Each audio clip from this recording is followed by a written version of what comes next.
ছোট চিংড়ি মাছ দিয়ে যে এইভাবে মুচমুচ আর ক্রিস্পি বড়া বানানো যায় এটা কিন্তু আমি জানতামই না, যদি এই বড়াটা না টেস্ট করতাম।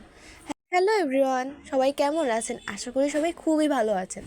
আজকে আমার মা বানাবে চিংড়ি মাছের ক্রিস্পি বড়া। তার জন্য প্রথমে চিংড়ি মাছ কেটে মা পরিষ্কার করে নিয়েছিল।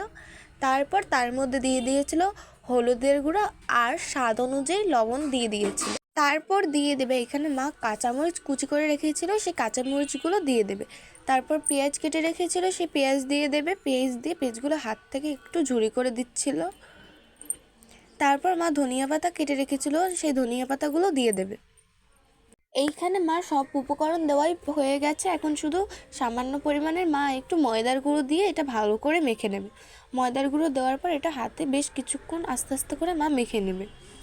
এই চিংড়ি মাছের বড়া দিয়ে কিন্তু গরম গরম ভাত খেতে অসাধারণ লাগে। আর এই রেসিপিটা একবার হলেও বাসায় বানিয়ে ট্রাই করে দেখবেন। অনেকেই অনেকভাবে এই রেসিপিটা বানিয়ে কিন্তু খেয়ে দেখে। যাই হোক, এইখানে কিন্তু মার মাখা হয়ে গেছে। এখন একটা কড়াইয়ের ভিতর মা তেল গরম করতে বসিয়ে দেবে। এখানে সাদা তেল মা দিয়ে দিয়েছে।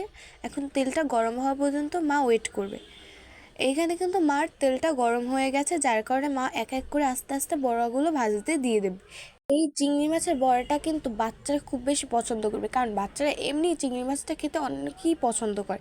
যার কারণে চিংড়ি মাছের বড়াও কিন্তু তারা খেতে খুবই পছন্দ করে। আমাদের বাড়িতে সবাই কিন্তু এই চিংড়ি মাছের বড়াটা খেতে খুবই বেশি ভালোবাসে, যার কারণে মাঝে মধ্যে আমরা এইভাবে চিংড়ি মাছের বড়া ভেজে খেয়ে থাকি।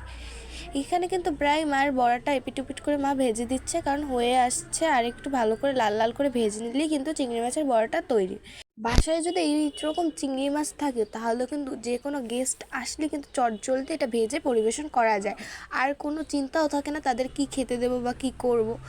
এটা অনেকটা ইজি রেসিপি। যাই হোক, এখানে কিন্তু মার চিংড়ি মাছের বড়াগুলো ভাজা হয়ে গেছে। এখন মা এগুলো আস্তে আস্তে করে তুলে নেবে। রেসিপিটি ভালো লাগলে অবশ্যই একটা লাইক করে যাবেন এবং একটা কমেন্ট করে যাবেন।